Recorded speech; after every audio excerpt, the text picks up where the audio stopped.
Assalamualaikum warahmatullahi wabarakatuh.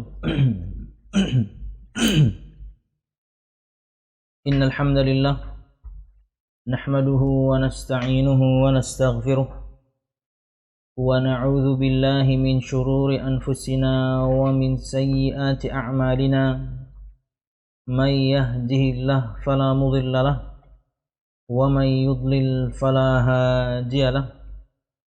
أشهد أن لا إله إلا الله وحده لا شريك له وأشهد أن محمدا عبده ورسوله. قال الله تعالى في القرآن الكريم: أعوذ بالله من الشيطان الرجيم. يا أيها الذين آمنوا اتقوا الله حق تقاته ولا تموتن إلا وأنتم مسلمون. يا أيها الناس اتقوا ربكم الذي خلقكم من نفس واحدة وخلق منها زوجها وبث منهما رجالا كثيرا ونساء واتقوا الله الذي تساءلون به والأرحام إن الله كان عليكم رقيبا. يا أيها الذين آمنوا اتقوا الله وقولوا قولا سديدا يصلح لكم أعمالكم ويغفر لكم ذنوبكم ومن يطع الله ورسوله فقد فاز فوزا عظيما. فإن أصدق الحديث كتاب الله وخير الهدي هدي محمد صلى الله عليه وسلم وشر الأمور محدثاتها فإن كل محدثة بدعة وكل بدعة ضلالة وكل ضلالة في النار أما بعد. Al-musyahidun al-kiram, para pemirsa yang dirahmati Allah subhanahu wa ta'ala, alhamdulillah, segala puji dan syukur marilah kita haturkan kepada Allah subhanahu wa ta'ala. Kemudian salawat serta salam semoga selalu tercurahkan kepada junjungan besar Nabi kita Muhammad sallallahu alaihi wasallam, juga beserta para sahabatnya, keluarganya, dan segenap kaum muslimin yang selalu istiqamah berpegang teguh dengan Islam sampai hari kiamat kelak.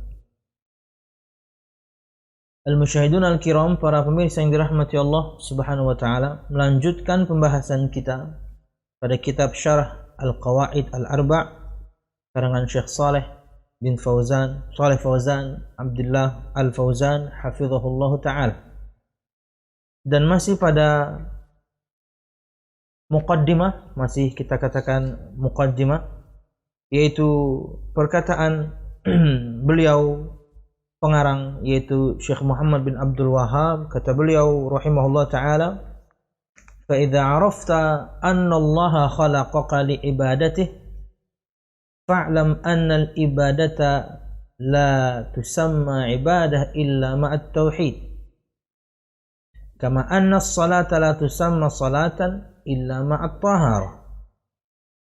Fa idza dakhala asy-syirku fil ibadati fasadat kal hadathi idza dakhala fit taharah. Al-musyahidun al-kiram, perhatikan halaman 26 pada matannya. Untuk siapapun di antara pemirsa yang sudah mendapatkan buku terjemahannya dan yang belum dapat, tentunya silahkan hubungi Mas Rahman Abu Aqila, sudah kita posting, karena alhamdulillah masih ada stok insyaallah untuk siapapun yang belum dapat, khususnya untuk yang ada di Banjarmasin, Banjarbaru dan Martapura. Jadi untuk yang di luar, yakni 3 kota tersebut, mungkin Anda harus bersedia untuk membayar ongkos kirim, dan insyaallah Mas Rahman siap untuk mengirimkannya. Tapi tentunya kalau di kota Anda, dan pastinya ada di kota Anda toko buku terdekat, mungkin beli di situ saja ya. Karena bisa jadi nanti tidak setimpal dengan harga bukunya. Bukunya ini kurang lebih ya, saya belinya tentunya dalam jumlah banyak, jadi diskon, jadi di bawah 20.000 harganya. Tapi setahu saya harga satuan mungkin 25.000. Ini cukup murah, dan cukup murah untuk ini kandungan ilmu yang luar biasa, bagaimana semua kita nanti akan mengetahui, memahami 4 kaidah dalam mentauhidkan Allah, dan berarti juga sebaliknya di saat yang sama kita akan memahami lawan dari tauhid tersebut, yaitu kesyirikan kepada Allah Subhanahu wa taala. Kurang lebih kayak kita beli pulsa lah ya, 25 insyaallah ya, ini cukup murah kita katakan. Oke. Dan terima kasih untuk semua para donatur yakni untuk program donasi buku kajian ya. Semoga yakni Allah Subhanahu wa taala memberkahi Anda semuanya, umur, amal, keluarga, dan khususnya harta ya. Amin ya rabbal alamin. Artinya ke rekening yang kita khususkan untuk kemudian yakni darinya kita bayarkan semua buku-buku ini, ada saja yang masuk dan terkadang tanpa konfirmasi, Akan sebelum kajian ini pun bunyi, wah, karena ada notifikasinya, berarti kan buat buku itu ya. Barakallahu fikum untuk semua para donatur. Oke. Halaman 26, perhatikan matanya. Fa idza arafta anna Allah khalaqaka li'ibadatihi fa'lam anna al-ibadata la tusamma ibadatan illa ma'at tauhid. Kama anna as-salata la tusamma salatan illa ma'at tahara. Fa idza dakhala asy-syirku fil ibadati fasadat kal hadath idza dakhala fit tahara. Yang artinya adalah, apabila Anda telah mengetahui bahwa Allah Subhanahu wa taala menciptakan Anda untuk beribadah kepadanya, maka ketahuilah bahwa peribadatan itu tidaklah dinamakan ibadah kecuali jika disertai tauhid. Ini yang sudah kita bahas pada pertemuan yang lalu, dengan syarahnya maksudnya. Sebagaimana salat itu tidaklah dinamakan salat kecuali harus disertai dengan taharah. Dalam hal ini adalah wudu. Maka jika kesyirikan itu masuk ke dalam peribadatan, menjadi rusaklah ibadah tersebut. Sebagaimana hadath ketika masuk ke taharah atau wudu seseorang, maka tentunya salatnya tidak sah. Wallahu a'lam bishawab. Nah, al-musyahidun al-kiram, fokuslah kita kepada potongan yang kedua, yaitu perkataan beliau rahimahullah ta'ala, maka ketahuilah bahwa peribadatan itu tidak dinamakan ibadah kecuali jika disertai dengan tauhid. Sebagaimana salat tidak dinamakan salat kecuali jika disertai taharah atau wudu. Perhatikan halaman 29. Berikut keterangan Syekh Shalih Al-Fauzan bin Abdullah Al-Fauzan hafizallahu taala untuk potongan ini. Kata beliau, "Idza arafta anna Allah khalaqaka li'ibadatihi fa innal ibadata la takunu sahihatan yardaha Allah Subhanahu wa ta'ala illa idza tawaffara fiha syartan.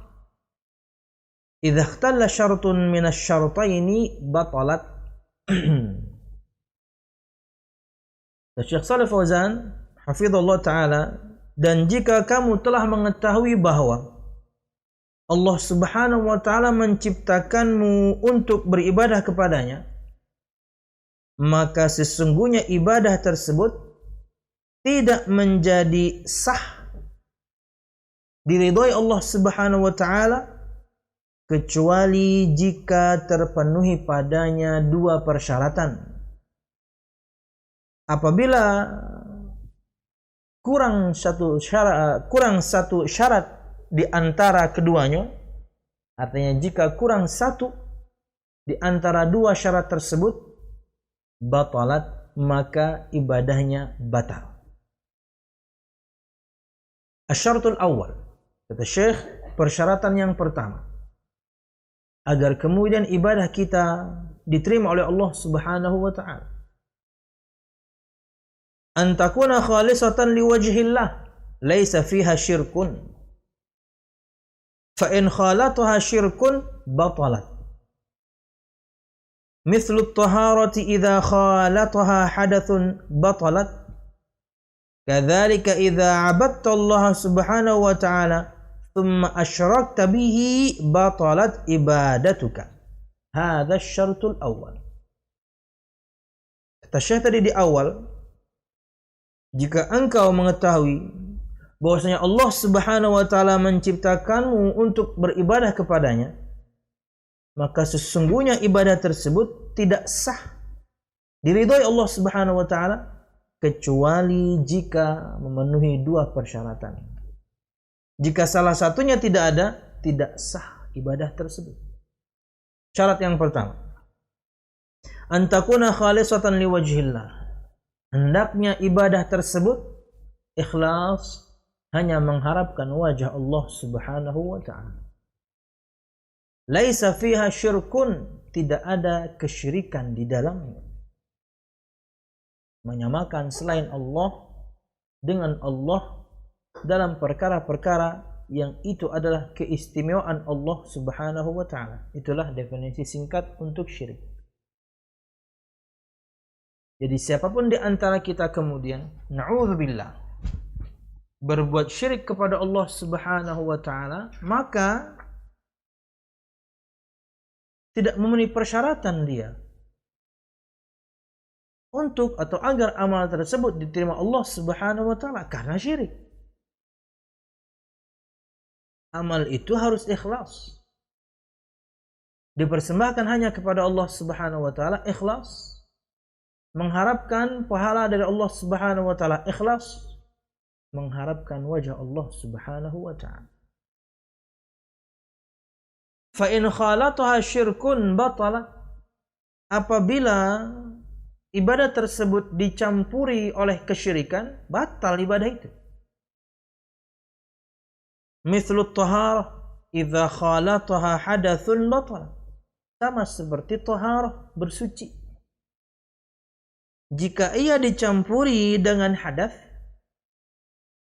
maka taharahnya tidak sah. Akhirnya kemudian ibadah yang harusnya dibangun di atas taharah pun tidak sah.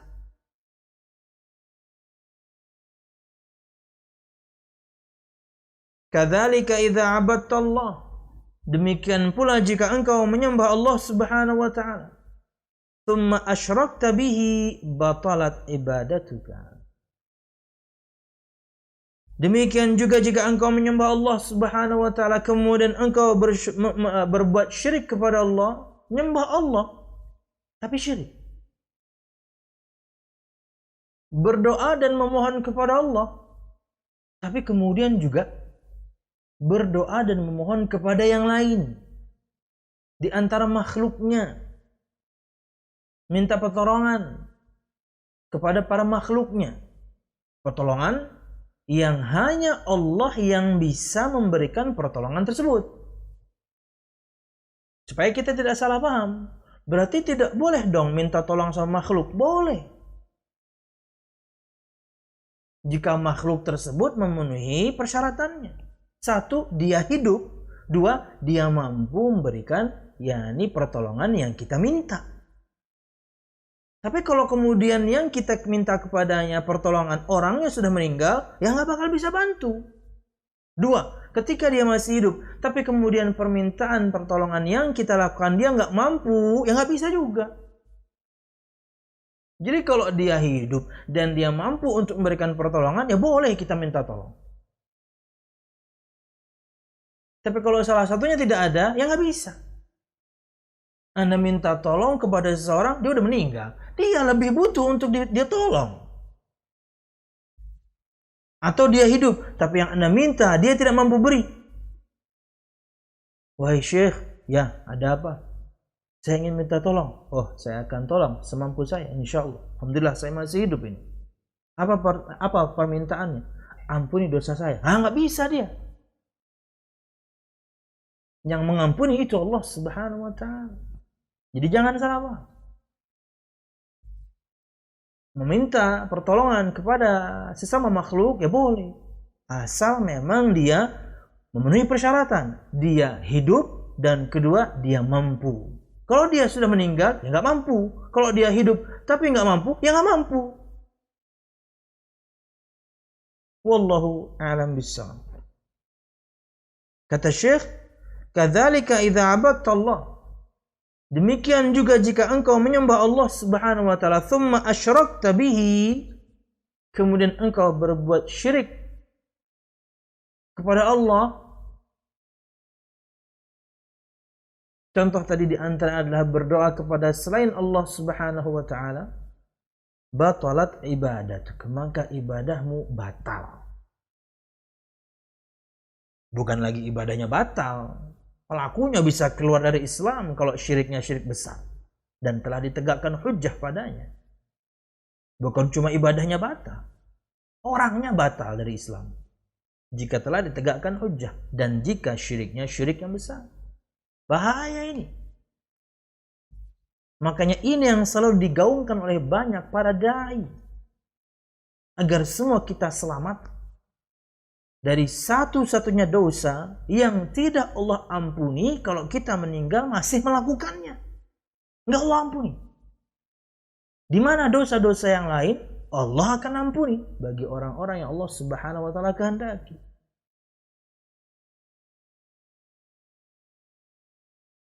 Tapi ya seperti itu ya. Banyak dai menyerukan tauhid agar kemudian mereka terhindar dari lawannya itu syirik. Dituduh macam-macam, digelari dengan gelar-gelar yang tidak baik. Padahal dakwah mereka hanya ingin menyampaikan kebenaran, kemudian agar semua orang yang mempelajarinya selamat dari satu-satunya dosa yang jika orang itu meninggal masih di atas dosa tersebut, enggak Allah ampuni. Tidak Allah ampuni. Innallaha la yaghfiru ayyushraka bihi. An-Nisa 48, An-Nisa 116. Sesungguhnya Allah Subhanahu wa taala tidak mengampuni untuk dipersekutukan dengannya. Artinya Allah tidak mengampuni dosa orang yang berbuat syirik kepadanya. Siapa itu? Yang sampai meninggal belum sempat taubat. Nah itu. Repotnya itu adalah kita nggak tahu kapan kita akan meninggal. Ya. Di 12 jam terakhir ini saja, 2 orang-orang yang kita kenal.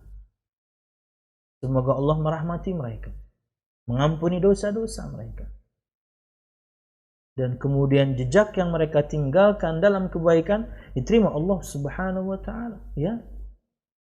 Tadi malam infonya jamaah kita juga komplikasi. Alhamdulillah, yakni bukan yakni Covid, jadi tentunya jenazahnya bisa yakni diberlakukan padanya standar kita biasa memperlakukan jenazah, bukan seperti protokol jenazah meninggal karena Covid. Alhamdulillah di sisi itu ya sedih tentunya karena tentunya meninggal. Berselang waktu habis subuh saya dapat info.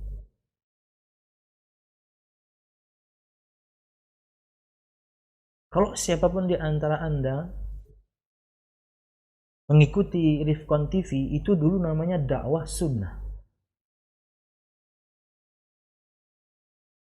Dan tentunya familiar di Anda bagaimana logonya kan. Semoga Allah yakni mencatat amal baik desainernya Mas Ovan. Yang saya tahu sampai sekarang ketika dakwah sunnahnya sudah menjadi Rifkon pun orang nggak ada yang lepas stikernya itu.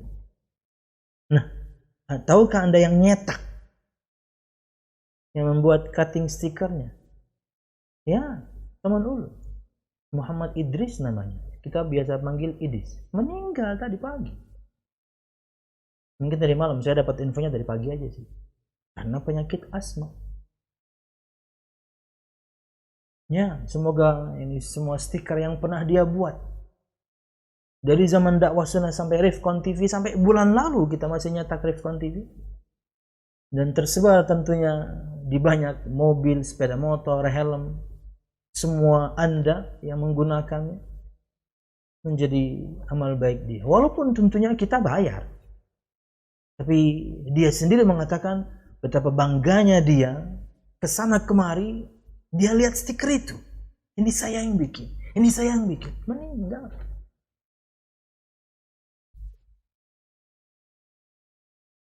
Wallahu a'lam bishawab. Dan cukup mengenaskan saya rasa meninggalnya. Sakit asma, dia berusaha ke rumah sakit sendiri dengan mobilnya. Dan sampai di sana tidak diterima karena bukan penyakit COVID. Pulang dia kemudian ke rumah orang tuanya, di depan rumah orang tuanya, belum buka pintu, meninggal dalam mobil. Hanya saya pribadi kemana-mana nggak pernah sendirian. Pakai mobil pasti ada teman yang kemudian menyetirkan. Pakai sepeda motor saya mesti jadi penumpang. Ya. Kalau ada apa-apa ya ada teman yang kemudian bisa memberikan respon atau pertolongan pertama. Untuk keluhan jantung mungkin dipukul dadanya supaya ya, karena bisa jadi kita tidak bisa membatukkan diri sendiri supaya jantung tetap berdegup. Ya, ada yang bantu untuk mukul. Sembari kemudian dibawa ke rumah sakit misal, nauzubillah. Wallahu a'lam bishawab. Semoga Allah Subhanahu wa taala merahmati mereka semuanya dan kemudian mengampuni dosa-dosanya. Dan subhanallah umur-umurnya saya katakan masih muda. Ya, jamaah kita ya masih di awal umur 50. Teman saya itu seumuran saya. Paling dia lebih tua 1 atau 2 tahun lah. Kalau enggak 77, 78 dia lahir. Wallahu a'lam bishawab. Maka janganlah siapapun di antara kita meninggal kecuali kita mengesahkan Allah Subhanahu wa taala, karena kita tidak tahu kapan kita meninggal. Kayak tadi pagi juga. Pertanyaan seorang ustaz, betulkah bahwasanya dikatakan Palestina sekarang sudah hilang dari peta? Apa sikap yang harus kita ambil? Ya enggak ada. Anda berbicara negara, Anda berbicara perkara yang sangat besar. Kita ini rakyat, kita ini kecil, ngomong yang kecil-kecil aja. Kenapa kita tidak fokus? Mungkin nanti sore kita meninggal.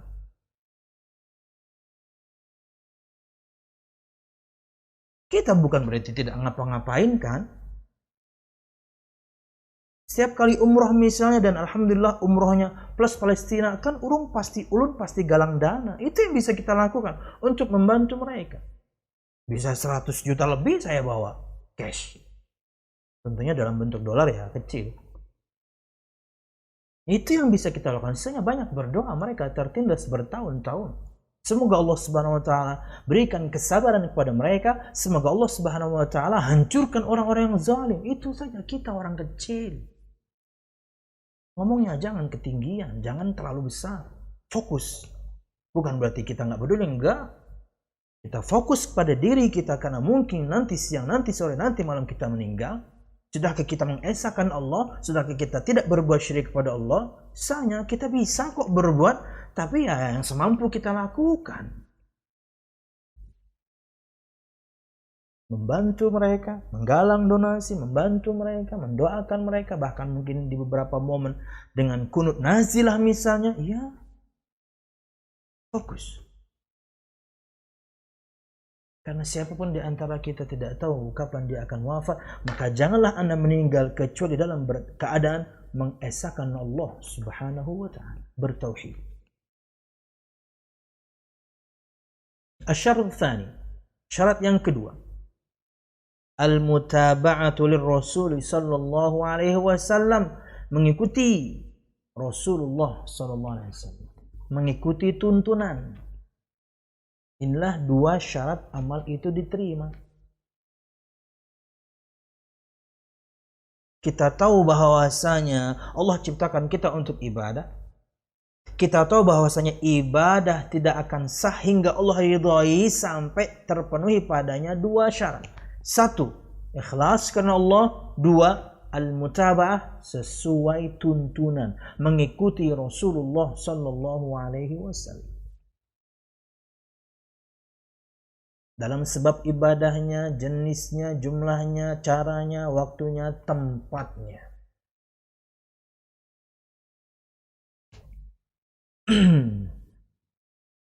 Kata beliau hafizahullah taala, fa ayyu ibadatin lam ya'ti biha ar-rasul sallallahu alaihi wasallam fa innaha batilatun wa marfudatun li annaha bid'atun wa khurafah.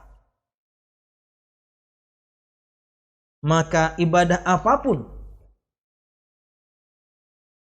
yang tidak pernah datang dengannya Nabi Muhammad sallallahu alaihi wasallam, maka sesungguhnya ia adalah ibadah yang batil, tertolak, karena ia adalah bid'ah dan kemudian kedustaan atau kebohongan. Walihada yaqulu sallallahu alaihi wasallam, oleh karena itu Nabi Muhammad sallallahu alaihi wasallam bersabda, "Man 'amila 'amalan laisa 'alaihi amruna fahuwa raddun."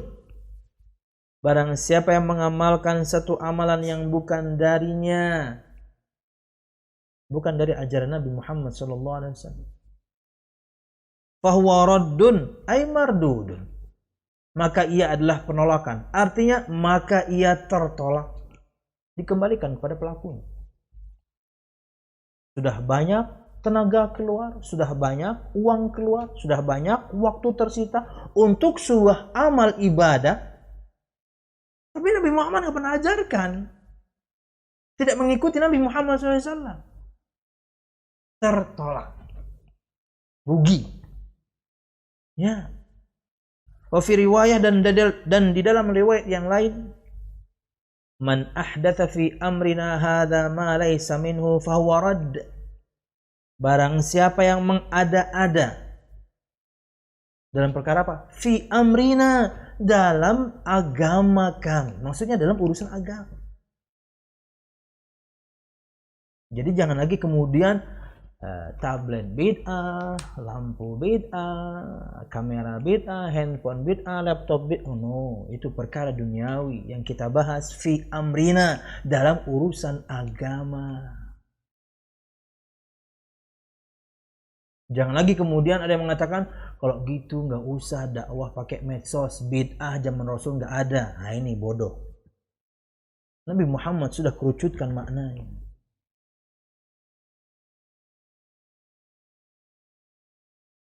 Kan kita tahu keumuman sabda Nabi Muhammad dalam hadis Irbad bin Sariyah, wa iyyakum wa muhdatsatil umur, dan jauhilah kalian dari perkara-perkara yang baru.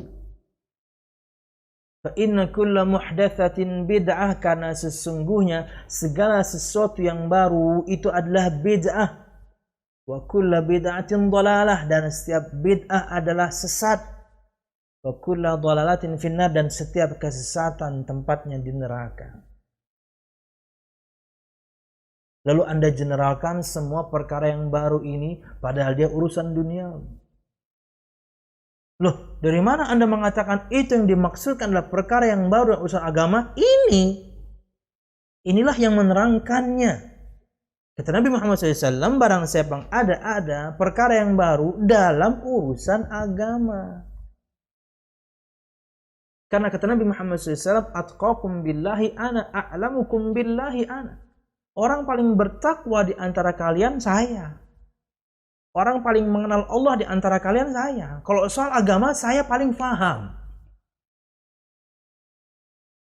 Sallallahu alaihi wasallam. Ingat sabda itu ya, ketika ada seorang sahabat yang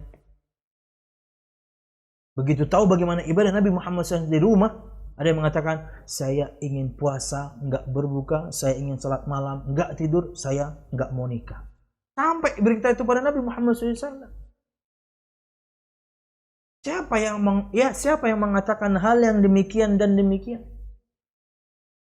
Saya orang paling bertakwa di antara kalian.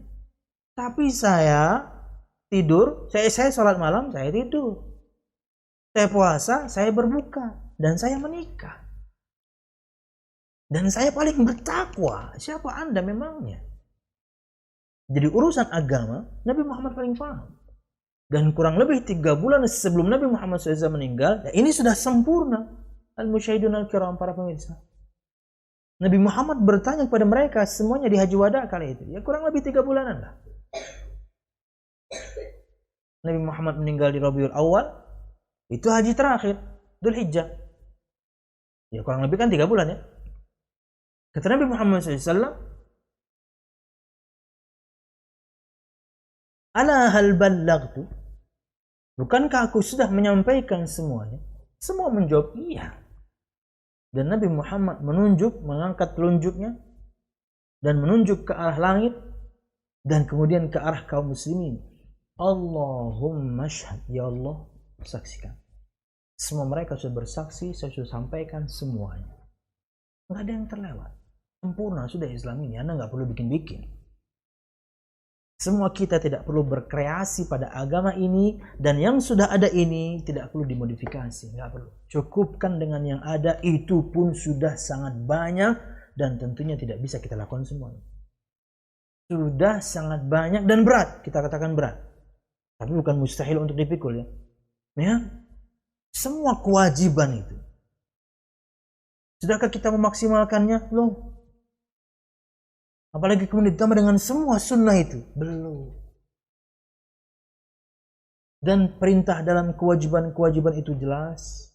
Contoh untuk yang sunnah-sunnah itu jelas. Belum tuh kita maksimalkan. Lalu untuk apa kemudian mengeluarkan biaya banyak, waktu banyak, tenaga banyak untuk satu amalan? Contohnya nggak ada. Yang Anda dapatkan nol. Padahal keluar banyak biaya, keluar banyak tenaga, keluar banyak kemudian apa tadi? Tenaga, waktu, biaya. Tapi nol. Syukur kalau cuma nol nggak dapat apa-apa. Di saat yang sama ia maksiat, Anda malah dosa. Nah, ruginya kan double. Kalau mengeluarkan banyak biaya untuk satu amalan Nabi Muhammad tidak pernah ajarkan, biaya keluar banyak, waktu keluar banyak, biaya, waktu, tenaga keluar banyak. Untuk satu amalan yang Nabi Muhammad tidak pernah ajarkan, no pahala, sampai di situ saja, udah kita rugi aja. Rugi aja udah. Tapi enggak. Di saat yang sama Anda bermaksiat. Karena secara tidak langsung seakan-akan Anda mengatakan Nabi Muhammad enggak ajarin yang ini nih. Berarti Nabi Muhammad mengkhianati risalah nih. Kok yang ini nggak Nabi Muhammad ajarkan? Di saat yang sama lagi Anda menuduh Nabi Muhammad SAW tidak maksum. Karena sebagian mengatakan amalnya berdasarkan mimpi gurunya yang bertemu Nabi Muhammad dan Nabi Muhammad ajarkan amal itu pada gurunya. Berarti Nabi Muhammad menyimpan satu amalan ketika beliau hidup dan disampaikan di mimpi orang ketika beliau sudah meninggal. Oh, Anda berarti katakan Nabi Muhammad nggak maksum dong. Bahaya ini. Di antara makna maksum adalah Nabi Muhammad kalau menerima wahyu pasti hafal dan Nabi Muhammad pasti menyampaikan, dan ketika menyampaikan Nabi Muhammad sampaikan semua. Kalau Nabi Muhammad simpan satu berarti Anda tuduh Nabi Muhammad tidak maksum. Bahaya. Prinsip ini akidah. Hanya Nabi Muhammad yang kita yakini dan semua Nabi dan Rasul sebelumnya tentunya. Yang dijaga dari kesalahan dan dosa, tidak termasuk tentunya dosa-dosa kecil yang manusiawi, manusia biasa terjerumus padanya. Nabi Muhammad bisa lupa. Sallallahu alaihi wasallam. Oke. Fala budda an takuna al-ibadah muwafiqatan lima jaa bihi ar-rasul.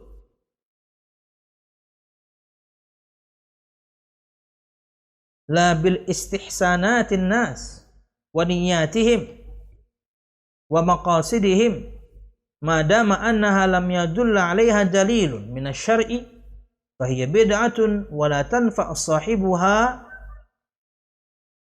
bal tadurru li'annaha ma'siyah wa in zama annahu taqarrubun wa in zama annahu taqarraba biha ila Allah subhanahu wa ta'ala. Maka harus ibadah itu sesuai dengan yang datang dengannya Nabi kita Muhammad Rasulullah Sallallahu Alaihi Wasallam harus sesuai dengan tuntunan,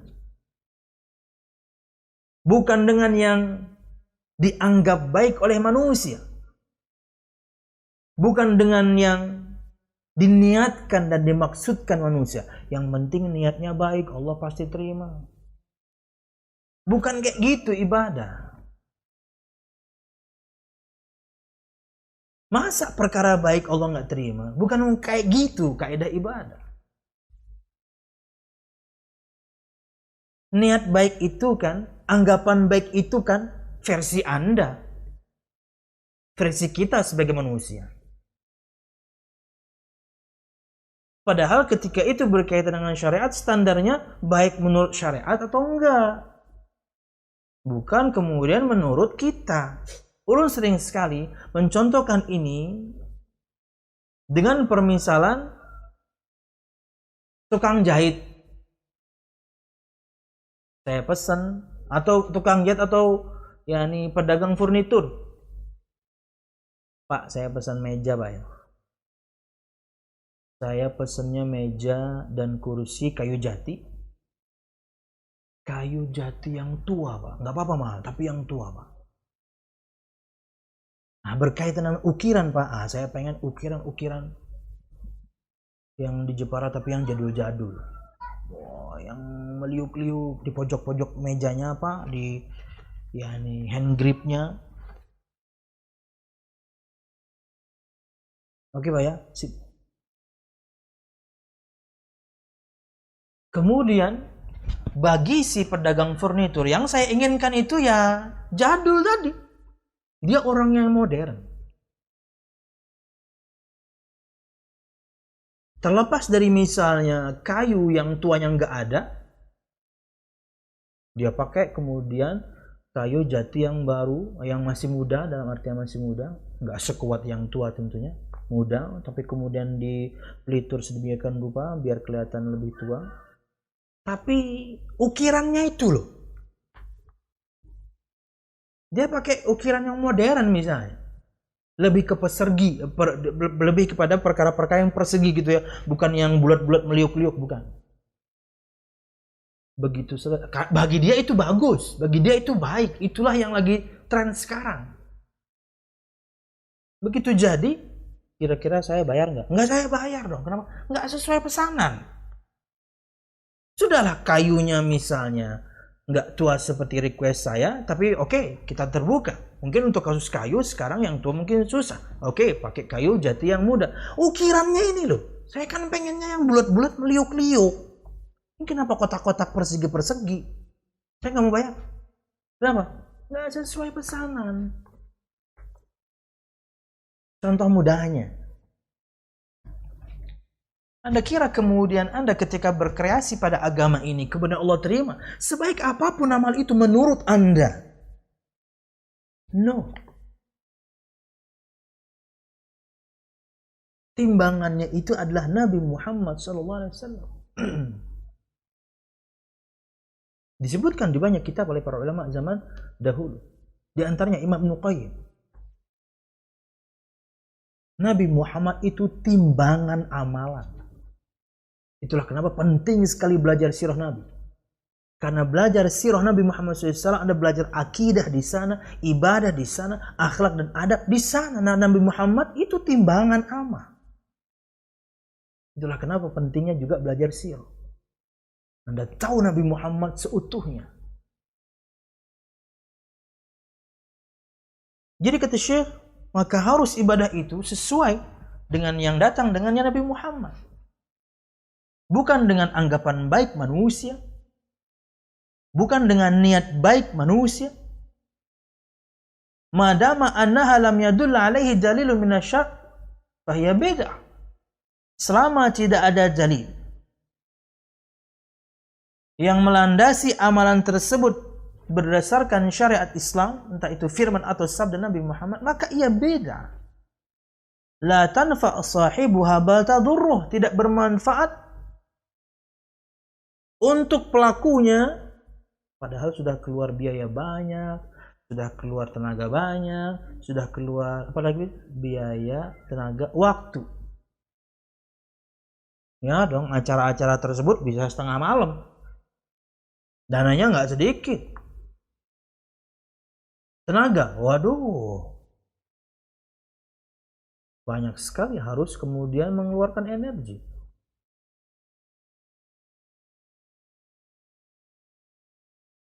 Bal tadurruh, bahkan sebaliknya. Membahayakan dia. Tidak bermanfaat untuk para pelakunya, bahkan membahayakannya. Kenapa? Li'annaha ma'siyah, karena ia adalah kemaksiatan, dosa. Menyelisih Nabi Muhammad itu, perintah beliau tidak dilakukan. Larangan beliau malah kita terobos. Ini namanya menyelisihi.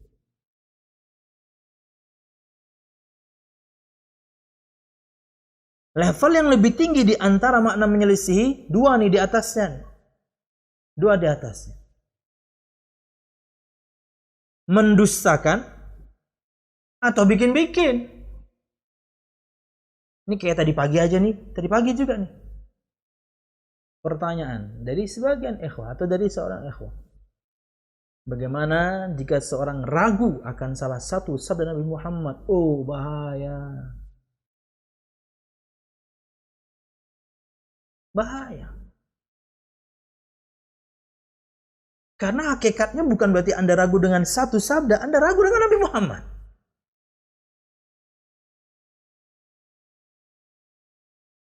Ini bukan lagi perkara akidah yang cabangnya, ini bahkan inti dua kalimat syahadat ini.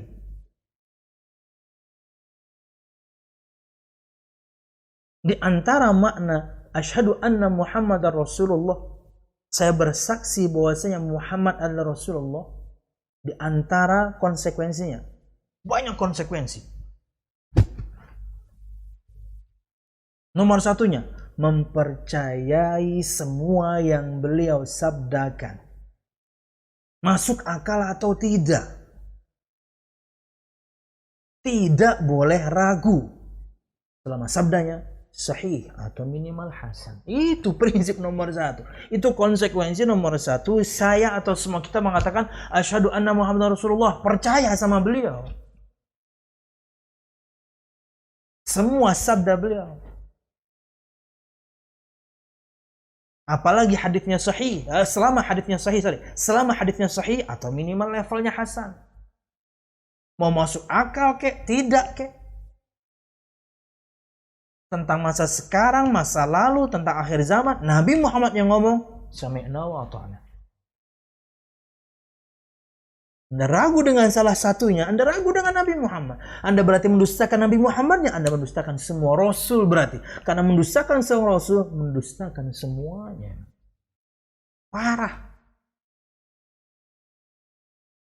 Pertanyaan ikhwah itu saya balikin lagi tanya. Saya jawab dengan pertanyaan. Saya jawab dengan pertanyaan agar dia mikir.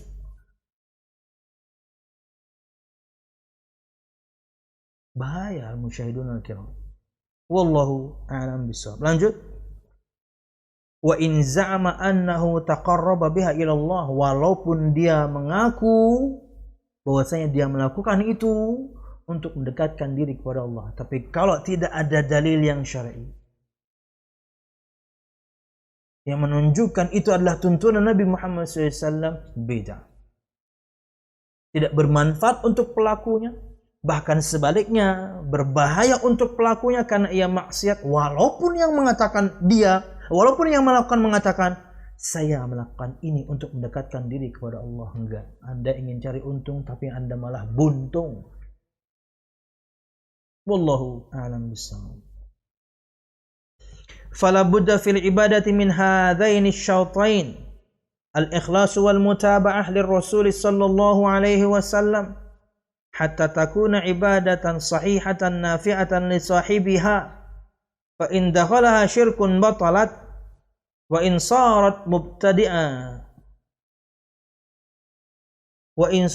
mubtada'atan laysa 'alaiha dalilun fi fa hiya batilah aidan.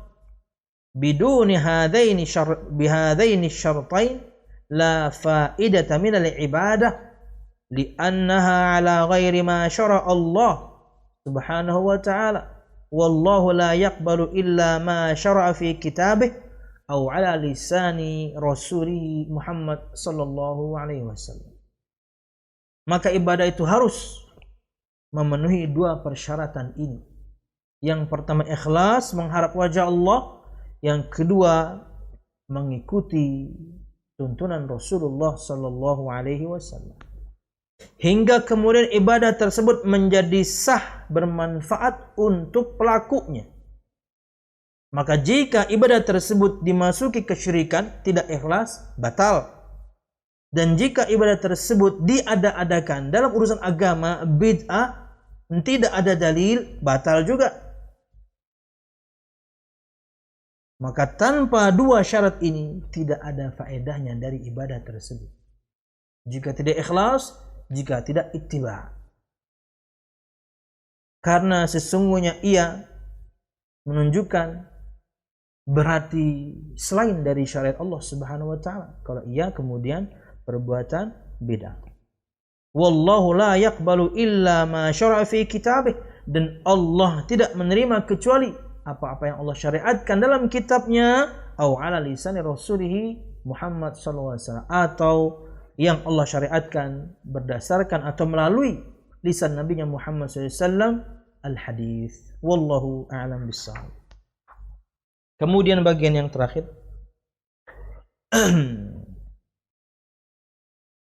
fala hunaka ahadun minal khalqi yajibu ittiba'ahu illa ar-rasul sallallahu alaihi wasallam, amma ma 'ada ar-rasul fa innahu yutba'u wa yuta'u idza ittaba'a ar-rasul, amma idza khalafa ar-rasul fala ta'ata. Yaqulu Allah ta'ala ati'u Allah wa ati'u ar-rasul wa ulil amri minkum wa ulul amri hum al-umara wal ulama, fa idza ata'u Allah wajabat ta'atuhum wattiba'uhum, amma idza khalafu amra Allah fa innaha la tajuzu ta'atuhum wa ittiba'uhum fima khalafu fi, li'annahu laysa hunaka ahadun yuta'u istiqlalan minal khalqi illa Rasulullah sallallahu alaihi wasallam, wa ma 'adahu fa innahu yuta'u wa yuttaba'u idza ata'a ar-rasul sallallahu alaihi wasallam wa taba'a ar-rasul. Hadhihi hiya al-ibadah as-sahihah. Kemudian kata beliau di bagian yang terakhir, maka tidak ada satu orang pun dari makhluk Allah Subhanahu wa taala yang wajib diikuti kecuali Rasulullah sallallahu alaihi wasallam. Sedangkan selain Rasul, maka sesungguhnya dia diikuti, dia ditaati jika dia mengikuti Rasul. Sedangkan jika dia menyelisihi Rasul, maka tidak ada ketaatan kepada orang itu. Sebagaimana firman Allah Subhanahu wa taala dalam surah An-Nisa 59 yang artinya adalah dan taatilah Allah dan taatilah Rasulullah dan pemimpin kalian dan ulil amri kalian. Dan ulil amri di sini maksudnya kata Syekh adalah para pemerintah atau para pemimpin juga para ulama. Jika mereka mentaati Allah, wajib kita mentaati mereka dan mengikuti mereka. Akan tetapi jika mereka menyelisih Allah, maka tidak boleh kita mengikuti mereka, tidak boleh kita taat pada mereka dalam perkara yang mereka menyelisih Allah dan juga Rasulnya. Karena sesungguhnya tidak ada seorang pun di sana yang diikuti kecuali di antara makhluk kecuali Rasulullah sallallahu alaihi wasallam. Dan yang selain Rasul, maka sesungguhnya dia ikuti dan ditaati jika dia mengikuti Rasul, meneladani Rasul. Ini yang dinamakan ibadah yang sah. Wallahu a'lam bishawab. Ini yang bisa kita sampaikan. Mudah-mudahan bermanfaat. Salah dan khilaf, mohon maaf. Mudah-mudahan kajian kita diberkahi Allah Subhanahu wa taala. Wallahu a'lam bishawab.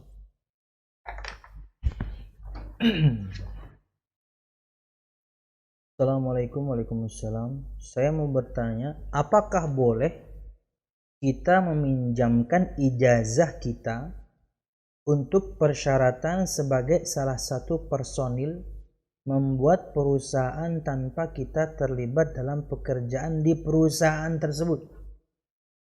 Keuntungan saya jadi personil di perusahaan tersebut hanyalah saya dibuatkan sertifikat keahlian yang bisa saya gunakan tanpa membayar iuran masa berlaku sertifikat tersebut selama 3 tahun.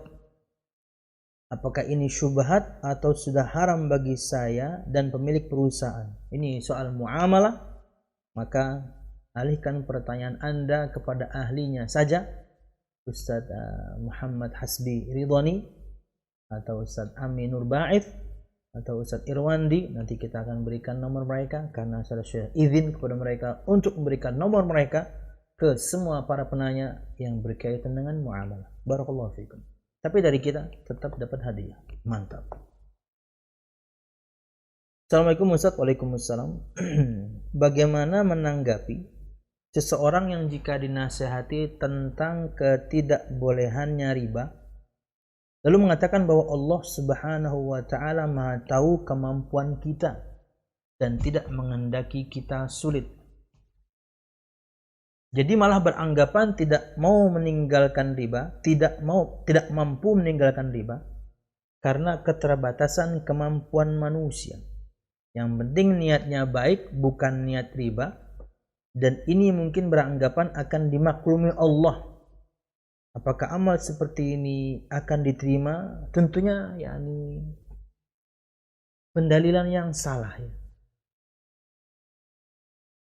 Bahkan Anda tidak berbuat riba, itulah yang mudah. Yuridullahu bikumul yusra wala yuridu bikumul usra. Allah menghendaki untuk kalian kemudahan, Allah tidak menghendaki untuk kalian kesusahan. Itu malah Anda cari yang halal dengan cara yang halal, itu lebih mudah, bahkan menenangkan hati dan jiwa. Ya. Jangan kemudian menggunakan dalil untuk kemudian membolehkan atau membenarkan perbuatan Anda. Ini juga menunjukkan bahwasanya orang pemakan riba pun pakai dalil. Nah, ini contohnya pakai dalil. Tapi dalil tentunya yang dibuat-buat, diputar-putar, dipelintir-pelintir supaya tetap bisa memakan dan menggunakan riba. No.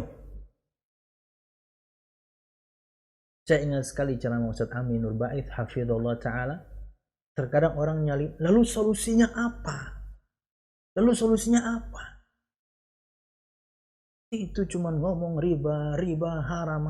Solusinya apa? Anda keluar dari lembaga riba, itulah solusi. Keluar itu sudah solusi. Kalau Anda masih di dalamnya, nggak bisa. Gimana Anda ingin bersihin masjid pakai air seni? Nggak bisa. Anda masih berkubang di dalam kotornya, nggak bisa. Keluar. Wallahu a'lam bishawab. Nah, nanti ada orang yang Allah mudahkan dan banyak orang yang terseok-seok dulu. Ya, pelebur dosa lah. Kemarin kan makan haram terus. Terseok-seok dulu. Tapi kan nggak mati. Teman-teman semuanya yang resign dari lembaga, dari perusahaan, dari apapun kemudian yang bergumul dengan riba, nggak ada yang mati tuh. Kenapa? Karena rizkinya belum habis. Terseok-seok, iya. Susah dulu awalnya. Iyalah. Gaji biasa 20, ada yang sampai 50. Gaji ya. 20 bit. Nanti mau beli kamera apa bit? Ya. Kemudian ketika keluar harus dagang, harus jualan, penghasilannya maksimal 500.000 sebulan. Jomplangnya luar biasa. Terseok-seok. Hidup tapi orangnya. Nggak mati orangnya, nggak mati istrinya, nggak mati anaknya. Kenapa? Karena Allah yang jamin rizki mereka. Anda hanya salah satu sebabnya. untuk rezeki istri Anda, untuk rezeki anak Anda salah satu sebabnya, tapi mereka sudah Allah jamin. Wallahu a'lam bishawab. Jangan sampai kemudian nih kalau yang nanya nih, Anda bisa perlihatkan video wawancara saya, 6 video ya, 6 video. Saya wawancara dengan Akhwat Tasmin. Per videonya 30 menit, jadi total 3 jam. Bahkan bisa dibilang tanpa cut tuh. Saya wawancara 3 jam, 3 jamnya diposting. Tapi dibagi masing-masing jadi 30. Silakan belajar. Berat. Saya bertanya tapi saya nggak sebutkan angka, cuman saya kasih range perkiraan dan dia iyakan. Besar sekali gajinya. Dan di situ Anda akan melihat bagaimana dia dulu cari-cari dalil pembenar. Kayak teman Anda ini, cari dalil pembenar. Karena mereka biasa bicara pakai dalil, akhirnya ketika kita sampaikan dalil, mudah nerima. Ya dong, orang-orang pintar biasa ngomong, oh ini berdasarkan pasal anu, ayat anu, biasa ngomong pakai dalil mereka. Biasa ngomong pakai rujukan mereka. Disampaikan firman Allahnya, sabda Nabi Muhammadnya. Walaupun dulu tentunya dia pakai firman dan sabda dengan dimaknai seperti teman Anda ini. Allah berikan hidayah setelah itu. Bahkan surat resign dia dicontek sama yang lain yang juga pengen resign. Matikah dia? Enggak. Masih hidup tuh. Alhamdulillah, sehat. Bahkan disebutkan, Anda akan tonton di video itu, harus nolak sebagian job karena subhanallah penuhnya waktunya dengan pekerjaan. Ya, keluar dulu, itulah solusi. Berat memang meyakinkan istri. Berat memang kemudian meyakinkan orang tua. Berat kemudian meyakinkan mertua. Tapi itu harus Anda hadapi demi menggapai ridha Allah Subhanahu wa taala. Nanti Allah akan berikan jalan. Terseok-seok lalui aja. Ya, jangan sampai kemudian ya ini Anda sudah masuk jurang, ya nggak bisa naik lagi karena sudah masuk terlalu dalam. Ini nggak jalan tapi terseok-seok aja, tapi jalan, nanti dapat jalan yang lurus, sudah aspalan, bahkan mungkin sudah dicor di aspal, tembang. Wallahu a'lam bishawab. Barakallahu fikum. Dan ingat untuk Anda yang sudah menasihati, katakan kebenaran dan berlalulah. Bukan tugas Anda merubah hati orang. Sampaikan, paham dia, selesai. Tugas Anda, beban Anda sudah turun. Dia tidak bisa berdalih di hadapan Allah nanti. Oh, saya nggak ada yang ngasih tahu. Udah ada yang ngasih tahu. Teman kamu Fulan bin Fulan udah ngasih tahu. Kamu aja yang kemudian muter-muterin ayat saya. Mungkin kasarnya begitu. Wallahu a'lam bishawab.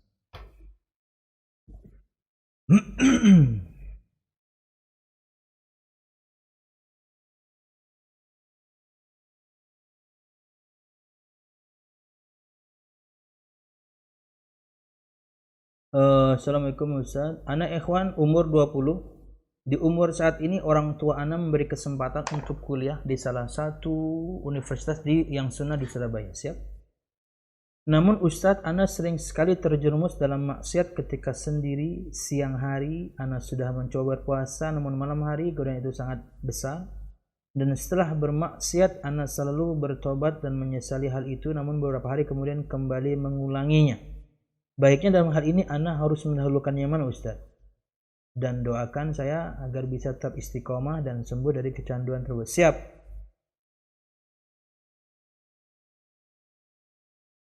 Anda tidak sebutkan maksiat, tapi semua kita paham ya, maksiat bersendirian.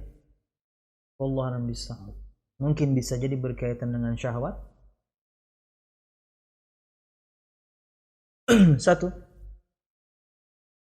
hilangkan sarananya. Ya dong, hilangkan sarananya. Kalau sarananya tidak ada, gimana Anda akan bermaksiat? Enggak, hilang.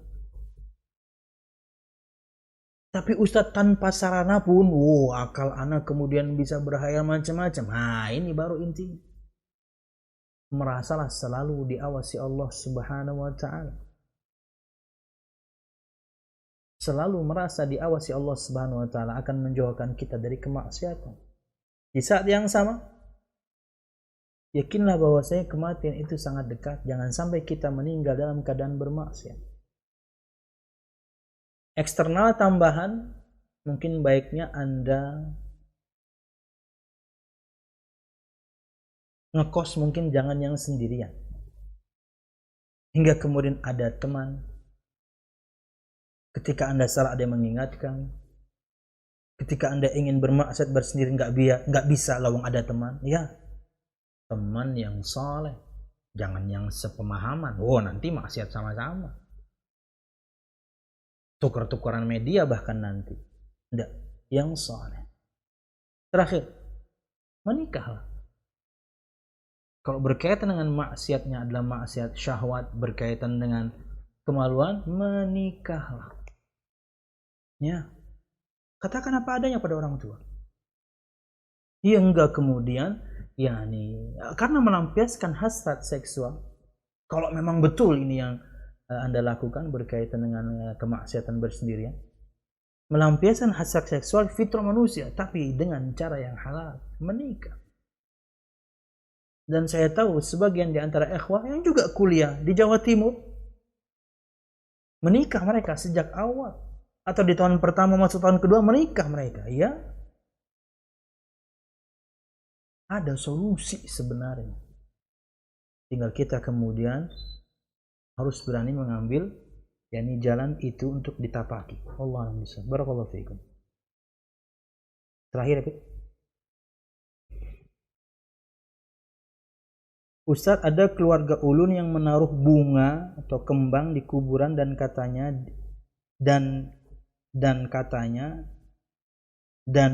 baik jangan sampai habis layu kembangnya sudah diganti.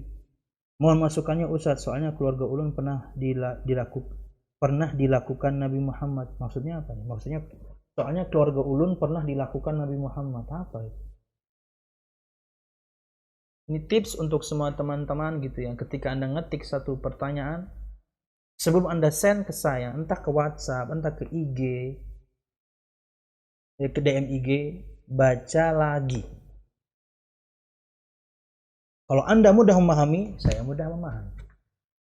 Anda saja bisa jadi misalnya tidak mudah memahami, apalagi saya. Ya, cuman butuh 1 menit mungkin baca ulang. Salah. Kok susah dipahami ya? Ada mantap nih. Tanda bacanya jelas, baru send. Jadi saya mudah untuk paham. Wallahu a'lam bishawab. Yang saya pahami, jadi soal saya paham jadinya. Sebagian orang kemudian menaburkan bunga dan kemudian sebelum layu harus diganti atau kemudian harus disiram. Mereka mengkiaskan dengan perbuatan Nabi Muhammad SAW ketika kala itu mengambil pelepah kurma dan membelahnya menjadi 2 dan menancapkannya di masing-masing kuburan 2 orang yang sedang diazab di kuburan kala itu. Dan kata Nabi Muhammad SAW memberikan syafaatnya, tapi syafaat yang ada expire-nya. Kata beliau, semoga azab mereka diringankan selama pelepah ini belum kering. Kalau sudah kering, terserah kehendak Allah sudah. Dan Nabi Muhammad memberikan syafaat terbatasnya. Selama ini masih basah, semoga mereka azabnya diringankan. Karena Nabi Muhammad SAW itu diperdengarkan orang itu sedang diazab. Nabi Muhammad diperdengarkan orang itu sedang diazab. Anda kalau pakai alasan yang sama dengan bunga, supaya kemudian orang tersebut diringankan azabnya, Anda nggak tahu orang itu sedang diazab. Yang ada Anda kurang ajar, menganggap orang itu sedang diazab. Kan gitu. Nabi Muhammad diperdengarkan, Anda tidak. Nabi Muhammad diizinkan memberikan syafaat, Anda, gimana Anda berkomunikasi dengan Allah? Anda Nabi bukan. Pengkiasan yang salah tentunya. Wallahu a'lam bishawab. Kita sudah melakukan yang kita bisa lakukan sesuai tuntunan. Dan kita tidak menguburkan layak yang kita nguburan kucing kok. Kucing aja kalau kita kubur, kayak tadi malam saya ngubur kucing, saya plastikin 3 kali kok. Baru saya kubur cukup dalam, saya dan anak-anak cukup dalam, baru kami kami tanam dan kami tutup. Kita nggak gitu kan? Meninggal seorang, kita mandikan, kita kafani, kita salatkan, kita makamkan, kita doakan. Di mana ngubur kayak ngubur kucing? Nggak ada kita melakukan ngubur seorang seperti ngubur kucing. Jauh kita muliakan orang ini lebih daripada kucing. Atau Anda pernah kubur kucing? Saya pernah, tadi malam saya ngubur kucing. Saya bisa saja buang ke bak sampah, buang ke semak-semak, bisa saya saya tanam kok.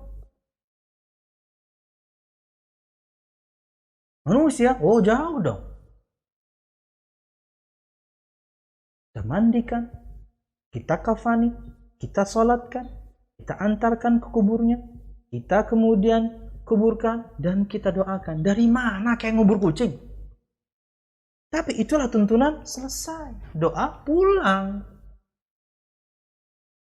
Jangan kemudian menganggap baik satu amalan Nabi Muhammad gak perintahkan, berarti gak baik.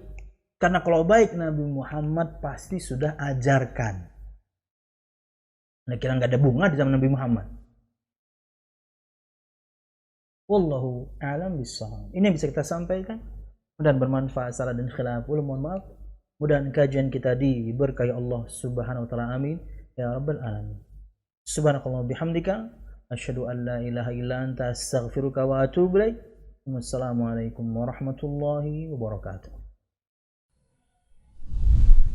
Terima kasih, jazakumullah khairan wa barakallahu fikum. Video ini dibuat atas partisipasi dari donasi Anda. Semoga menjadi amal jariah bagi Anda semuanya.